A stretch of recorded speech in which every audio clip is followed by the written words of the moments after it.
బొచ్చు కుక్క అన్న నేను కుక్కనే. ఈ యొక్క బీఆర్ఎస్ పార్టీకి బీఆర్ఎస్ పార్టీ నాయకునికి కేసీఆర్ గారికి నమ్మకంగా విశ్వాసంగా ఉండే కుక్కని. నాకేమీ సిగ్గులేదు.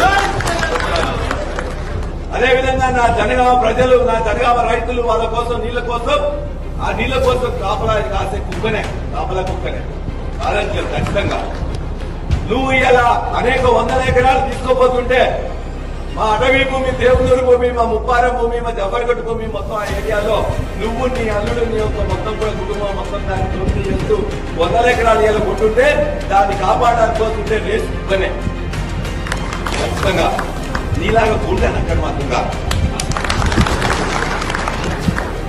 నేను నీలాగా గుడ్డనక్కని కాదు. ఖచ్చితంగా విశ్వాసం ఉన్నవాడిని, ప్రజల కోసం కాపలా కాసేవాడిని, ప్రజల యొక్క ఆస్తులు కాపాడేందుకు ఉండేవాడిని.